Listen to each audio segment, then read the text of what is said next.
자, 제가 요즘 진보 우파 그리고 수골 이런 이야기를 구별해서 자주 하고 있습니다. 자, 그러면 우리가 무엇이 진보 우파고 무엇이 수구 꼴통 수골인가? 이 부분에 대해서 잘 이해를 하고 있어야 될 것 같아요. 그래서 막연하게 우리는 진보 우파다, 저 사람들은 수골이다라고 이야기할 게 아니라 우리와 그들이 어떻게 다른가에 대해서 분명히 그 차이점을 잘 알아야 된다라고 생각합니다. 왜 국민의힘이 수골에 가깝는가? 자, 국민의힘은 수구 기득권 정당이다라고 저는 계속 그렇게 이야기하고 있어요. 국민의힘만 그런 게 아니라 국민의힘의 전신이었던 미래통합당, 그리고 더 나아가서 그 전신이었던 새누리당, 이런 모든 정당들, 옛날에 한나라당까지 또 그 이전에 있었던 민자당, 민정당까지 대체로 수골 정당에 가깝다.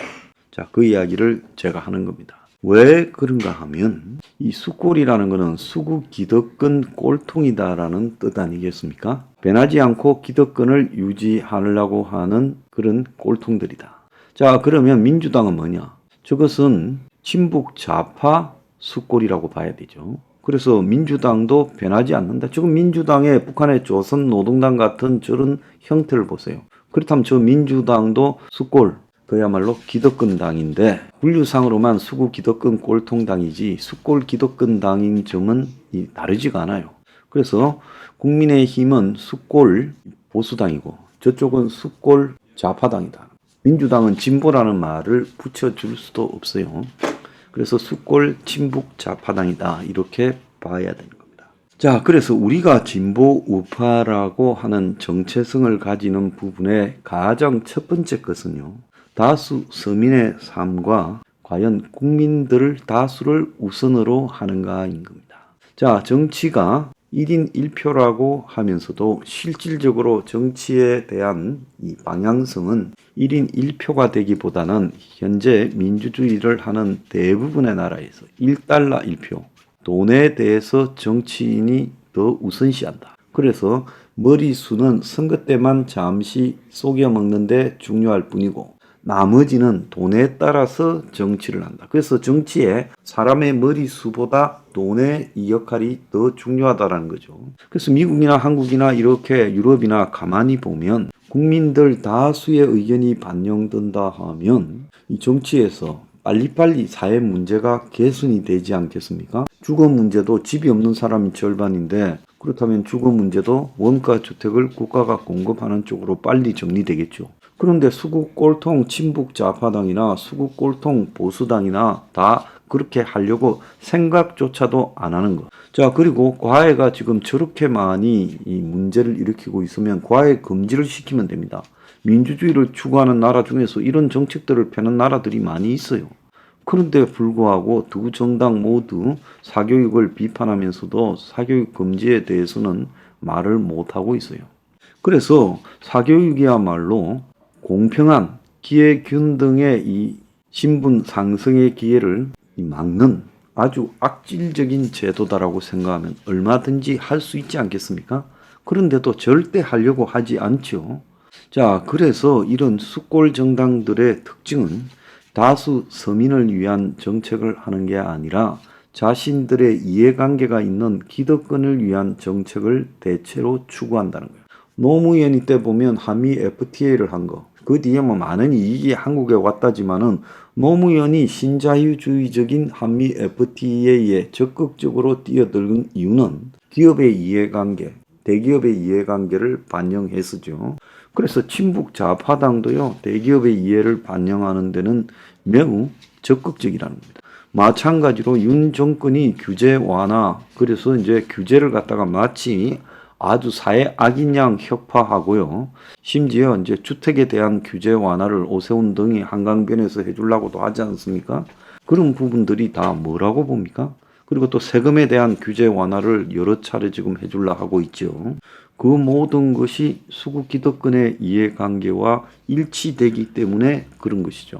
그래서 가만히 보면 국민 다수를 위한 이해관계와 일치되는 부분은 말로만 해주고, 강남에 사교육 철폐할 것처럼 난리를 치더니만 지금 허지부지 해가지고 그냥 학원 강사 탈세한 사람 몇 명, 학원에다가 문제 출제해준 현직 교사 몇 명 처벌하고 끝나고 가고 있지 않습니까? 지금 뭐 학원 재벌들이 이 일로 타격을 받았겠어요? 그래서 항상 이런 식으로 지금 뭔가 하는 척하고 안 하는 겁니다. 윤석열 정권이 카르텔 혁파를 갖다가 이야기하면서 곳곳에 카르텔 언급을 하고 있는데 한국의 가장 위험한 카르텔이 건설 카르텔 아니에요? 근데 건설 카르텔을 혁파합니까? 하청이나 재하청 도급 구조를 혁파합니까? 건설업계에 있는 부패들을 혁파합니까? 안 하지요. 그래서 다 말뿐이라는 겁니다. 자, 그리고 국민을 최우선으로 해야 되는 것이 정치의 본질입니다. 그런데 보세요.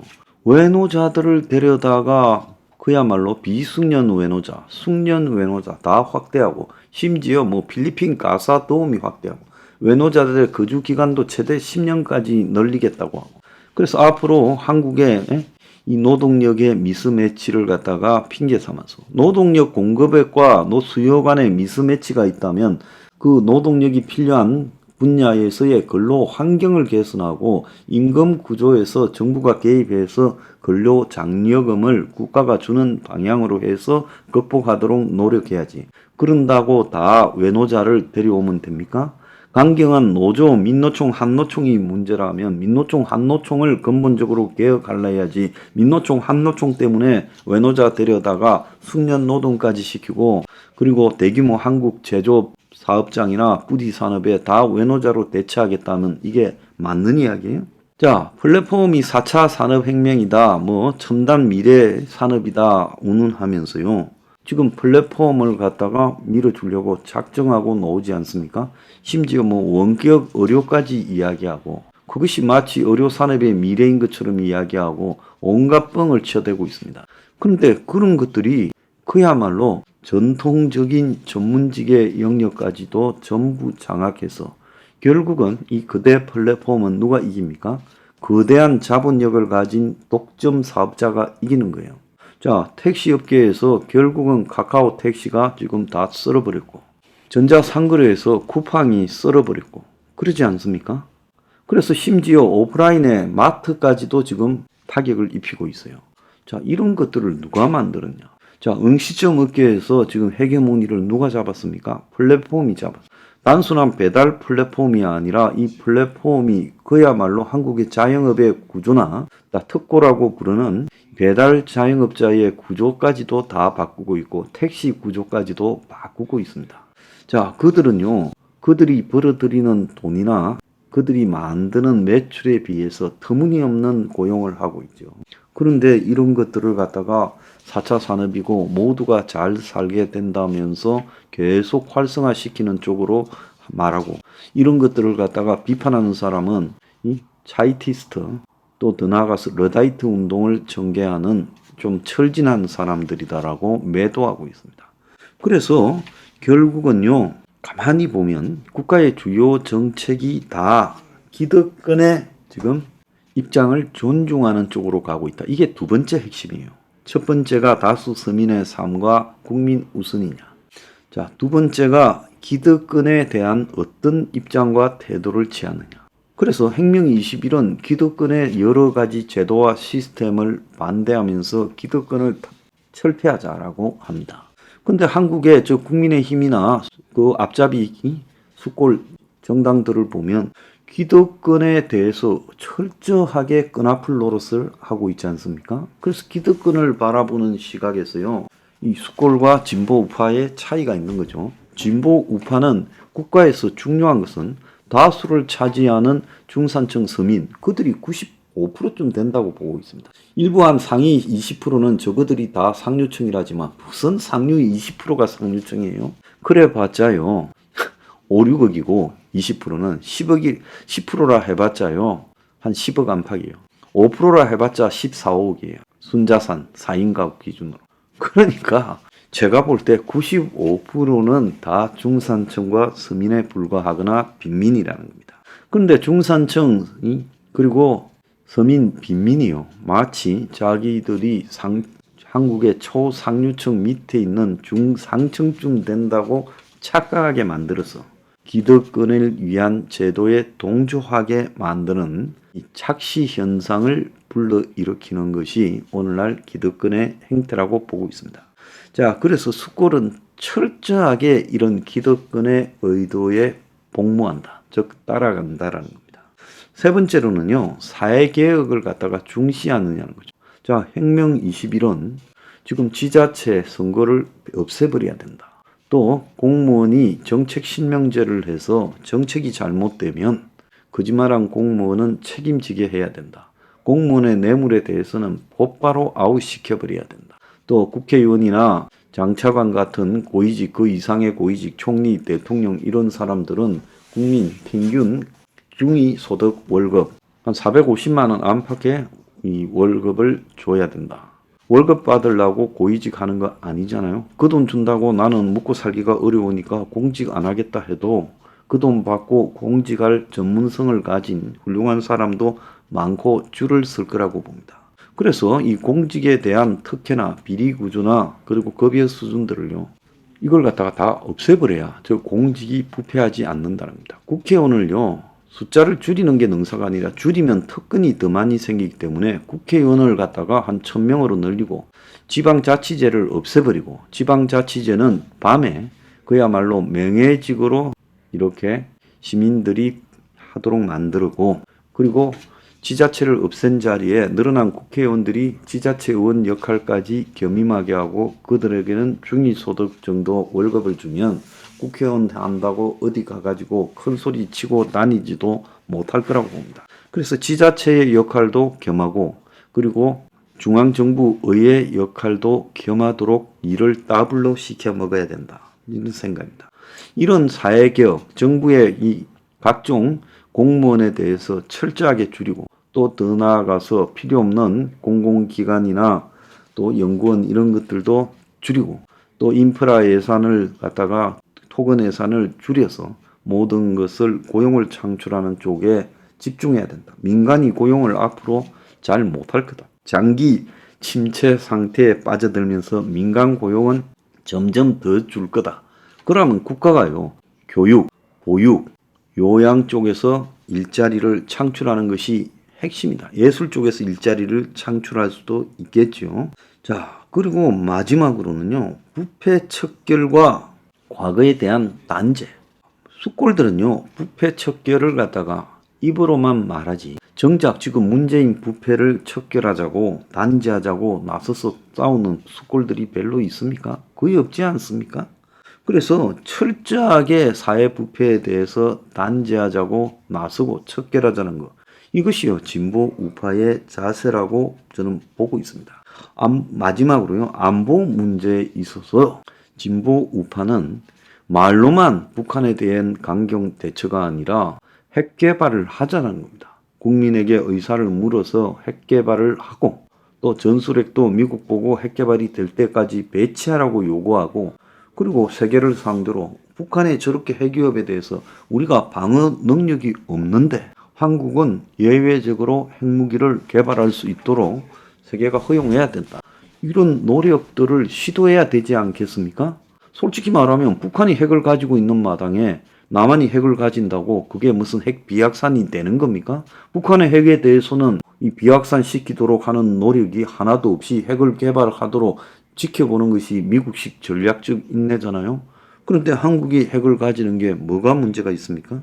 그래서 안보 문제에서 이번에 박정훈 대령 사태 같은 경우에 보면 저런 식으로 기득권의 의도에 따라서 사태를 왜곡시키는 것이 과연 옳으냐?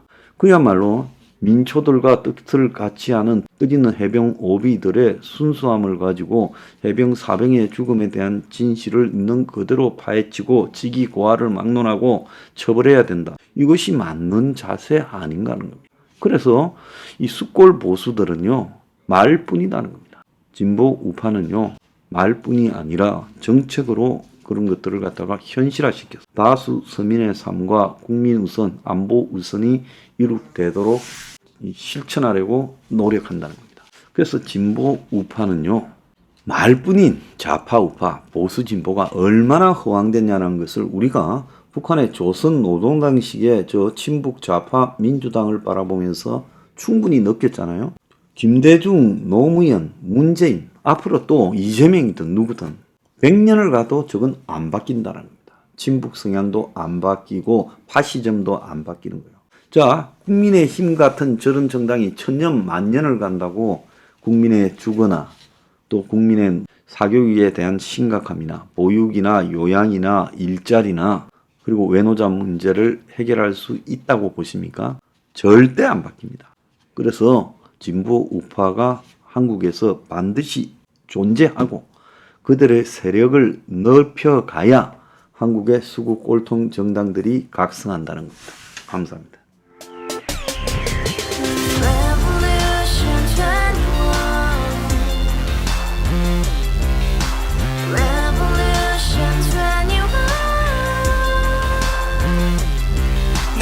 서른 월세 30 코인빚만 300 서울에 온 지 벌써 10년 아둥바둥 버텼지만 여전히 난 반지 하에 제왕 곰팡이 연문제약 내비랑 깡통망통 완전히 폭망 고시원 창문만큼 작아진 내 꿈 연애 결혼 내 집 모든 게 헛꿈 1년 전 떠난 여친 울며 말했지 같이 써봤자 평생 가본 게 꼭꼭꼭하지